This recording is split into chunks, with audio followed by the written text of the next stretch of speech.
3 weeks ago, we released the synthetic oil investigation. We showed how a $2 powder had been sitting on industrial supplier shelves for 6 decades, while a $48 billion industry made sure most people never even heard its name. People watched it. People shared it. And then the comments started pouring in. Some of those comments really stopped everything cold, because the mechanics in this community did not just confirm what we found. They pushed the story somewhere else entirely. They pulled on a different thread. A thread tied to a system sitting inside every vehicle on the road right now. A system your dealer replaces on a schedule. A system that, according to engineers who actually work on it, is deliberately designed to corrode. We are talking about the coolant system. And once you understand what is really sitting inside that overflow reservoir and why it is there, you are never going to look at a dealership service estimate the same way again. One viewer, Michael C., wrote in after the synthetic oil video and said he is a fleet mechanic with 22 years working on commercial vehicles. He said, and this is the direct quote, his fleet runs coolant for 3 times the manufacturer's recommended interval by adding a single silicate-free corrosion inhibitor packet that costs less than $2 per vehicle. Think about that for a second. Hundreds of vehicles, 3 times the interval, $2. Then another viewer, Sandra, replied to Michael and said her husband spent $4,100 at a dealership last spring, replacing a water pump, a thermostat housing, and flushing a coolant system that had, according to the service ticket, failed due to inhibitor depletion. She did not know what inhibitor depletion meant. The dealer did not explain it. They just handed her the bill. And that is where this gets ugly. Because what she did not know, what they made sure she did not know, is that inhibitor depletion is not some random failure. It is not bad luck. It is not a surprise. It is a scheduled outcome. It is engineered in. Then viewer Paul D. sent something even more serious. Paul is a retired chemical engineer who spent 14 years formulating industrial coolant for heavy equipment. He said the chemistry behind consumer automotive coolant has not changed in any meaningful way since the 1970s. It is still ethylene glycol, still water, still corrosion inhibitors. But the inhibitor package, the part that actually protects the engine, is sized to last approximately 100,000 miles at standard operating temperatures. Not because that is the limit of the chemistry, but because that is the limit they designed into the product. The comments confirmed it. The engineers confirmed it. And then the specialists in the comments went even further. They revealed that the inhibitor depletion problem has a bypass, a real one, a $2 one. And the coolant industry, but really the entire service model around it, has spent 50 years making sure the average driver never sees it. So here is what is actually happening inside your cooling system. Ethylene glycol by itself does not protect the engine. It raises the boiling point of water. It lowers the freezing point. That is all. The real protection, the thing standing between your engine and a slow chemical death, comes from the corrosion inhibitor package. Silicates, phosphates, carboxylate compounds. These are sacrificial chemicals. They are designed to deplete. They coat metal surfaces. They neutralize acids. And in doing that work, they get consumed. When they are gone, the fluid left circulating through the engine becomes mildly acidic. And mildly acidic fluid sitting against aluminum cylinder heads and cast iron blocks starts eating them, quietly, gradually, predictably. That is not a defect. That is not an accident. That is not some rare event. That is chemistry every coolant engineer in the world understands. But really, what is astonishing is that no owner's manual explains it to you in plain language. Now here is the part they really do not want people to understand. The inhibitor package inside coolant is not some sealed, irreplaceable mystery. It is simply a collection of chemical compounds. And those compounds can be replenished individually for almost nothing. The heavy equipment industry has known this for 40 years. Diesel fleet operators have known it for 30. And the product used to replenish those inhibitors, a supplemental coolant additive, or SCA, has been available from industrial suppliers and commercial truck stops for decades. A single-dose packet, $2, added at each oil change interval. It recharges the inhibitor chemistry before depletion sets in. It keeps the fluid chemistry neutral. It extends the functional life of the coolant and the components it touches by a margin no manufacturer service schedule would ever advertise. Because if they told you the truth, a lot of people would stop paying for coolant flushes. And that is where the money enters the story. The coolant flush market in the United States alone is estimated at more than $2 billion annually. $2 billion. For a service that, if inhibitor levels were maintained, most vehicles would not need through the practical service life of the car. Let that sit for a moment. Because after the chemistry comes the strategy. And once you see that part clearly, the whole structure starts to make sense in a way that is hard to unsee. Now we get to the part that changes this from a chemistry story into a market story. Because the real question is simple. If supplemental coolant additives have existed for decades, if fleets have used them for years, if the chemistry is well understood, then why have most drivers never seen them on the shelf at a local auto parts store? That is not an accident. And really, that is where the system reveals itself. The consumer automotive aftermarket and the industrial coolant market operate like two completely different worlds. Fleet operators, agricultural equipment, mining vehicles, marine diesel engines, these sectors buy coolant chemistry by the drum.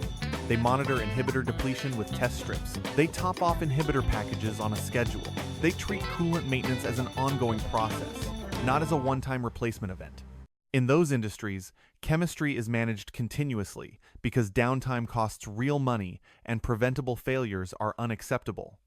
But the consumer market is built differently. You buy a car, the dealer tells you the coolant is good for 100,000 miles. Then, right around 100,000 miles, the coolant begins to fail.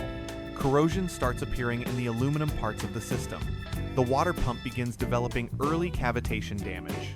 The thermostat housing, which on most modern consumer vehicles is now plastic, starts degrading at the sealing surfaces, and then the dealer steps in with the bill, not to prevent the problem. To profit from the timing of it, a $4,000 repair here, a $2,200 repair there, maybe $4,500 if the damage spreads. But the underlying chemistry, the root of the failure, stays unmanaged exactly the way it was before, and then it gets worse. In the 1990s, the industry moved away from conventional silicate-based coolant, the green coolant many people grew up with, toward what it marketed as extended life formulations, OAT. HOAT, G12, G13. Consumers were told this was progress, longer life, better compatibility with modern aluminum engines, better technology. But what they did not tell people is the critical part. Organic acid inhibitors are slower acting. They provide less immediate surface protection than silicates. They last longer in the bottle. They last longer on the shelf. But when they fail faster. And the timing of that failure really is where the business model becomes impossible to ignore. They fail at the exact point in the vehicle life cycle when the manufacturer warranty has expired and the dealership service department becomes most profitable. That is not just unfortunate timing. That is the schedule. The inhibitor chemistry was not chosen simply because it was best for your engine. It was chosen because it fit the service interval. And the service interval was engineered to expire at the mileage where the most money changes hands. Now put real numbers on it. A supplemental coolant additive packet, that small $2 industrial product that recharges inhibitor chemistry, added at every oil change interval, roughly every 5,000 to 7,000 miles, costs between $20 and $30 per year. Over a 10-year ownership period, that is about $200 to $300 total. Compare that to what happens when coolant chemistry is left alone. The average driver who does not maintain inhibitor chemistry will face at least one coolant system repair event, somewhere between 80,000 and 120,000 miles. The industry average cost lands between $2,200 and $4,500. And fleet operators who run SCA maintenance report that water pump life extends from an average of 90,000 miles to more than 200,000 miles. Not on some exotic industrial machine, not on a specialized one-off system. On the same basic water pump architecture sitting in consumer vehicles right now, that difference is not small. That difference is the whole game. But there is a deeper historical layer here, and this part matters because it proves the consumer did not always live inside this closed loop. Back in the 1960s and early 1970s, coolant maintenance was more hands-on. Drivers could buy coolant conditioner, essentially an early version of SCA, at gas stations. Mechanics recommended it. Owners used it. And engines from that era, when properly maintained, routinely reached 200,000 miles on their original cooling components. Then everything changed. The industry moved into the era of sealed systems, pressurized overflow reservoirs, maintenance-free coolant, lifetime fluid language, cleaner marketing, simpler messaging. But really, that simplicity came with a cost the consumer was never shown. Coolant conditioner disappeared from the consumer shelf. Not because the chemistry stopped working, not because the need disappeared, but because the service model no longer needed informed owners. It needed passive owners. Owners who waited until the schedule expired, owners who came back when the corrosion had already started, owners who paid after the chemistry had done exactly what it was designed to do. Fleet operators kept using inhibitor maintenance. Commercial diesel mechanics kept using it, industrial suppliers kept selling it, and the consumer market was quietly handed a cooling system designed to degrade on a profitable schedule. That is the architecture. That is the pattern. And once you see it, the final piece becomes unavoidable. Because if the bypass is real and the chemistry is real, then the next question is obvious. What exactly should a driver use? How does compatibility work? And what can be done right now without making a costly mistake? So this is where everything Paul, Michael, and the engineers in the comments were pointing toward finally comes together. The bypass is real. It is available right now. And it works on the same chemical principle that has kept commercial fleets running for 40 years without destroying cooling components on schedule. What you are looking for is a supplemental coolant additive that is compatible with the coolant already in your vehicle. That word, compatible, matters more than most people realize. Because this is not a pour anything in and hope for the best situation. If you mix the wrong additive with the wrong coolant chemistry, you can create a different problem entirely. Silicate-based additives mixed into OAT coolant can drop out of solution and clog the heater core. And once that happens, you are not preventing a repair bill. You are creating one. So the first step is simple, but it has to be done right. You need to know what coolant your vehicle is already running. Check the owner's manual. Check the reservoir cap. In many vehicles, the coolant type is labeled directly. Green usually means conventional coolant and silicate-compatible SCA. Orange, yellow, or pink usually points to extended life formulations. In that case, you need an OAT-compatible organic acid additive. Purple or blue, often tied to European specifications, usually calls for HOAT-compatible products. Industrial suppliers carry all three categories. Commercial truck stops often carry them too. But the consumer automotive shelf, almost unbelievably, almost always does not. And that absence tells its own story. As Michael C. explained, a single packet added at each oil change interval, with the engine cold directly into the overflow reservoir, recharges the inhibitor chemistry before depletion begins to do damage. The metal surfaces remain protected. The pH stays neutral. And the corrosion cascade that destroys water pumps, thermostat housings, and eventually head gaskets never gets the chance to start on the schedule the service department is counting on. That is the heart of it.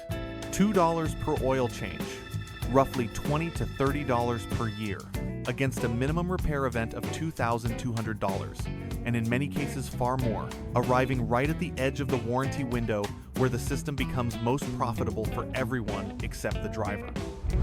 Across a 10-year ownership period, a driver who maintains coolant inhibitor chemistry is conservatively saving between $2,000 and $4,000 in avoided repairs.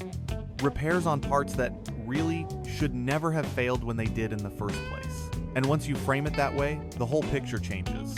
This is no longer a story about a water pump or a thermostat housing failing early. It becomes a story about managed chemical depletion being turned into a repeat revenue model.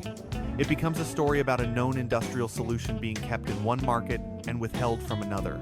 It becomes a story about consumers being handed a maintenance-free promise that was never truly free. That is why this matters. So now we want to hear from people directly.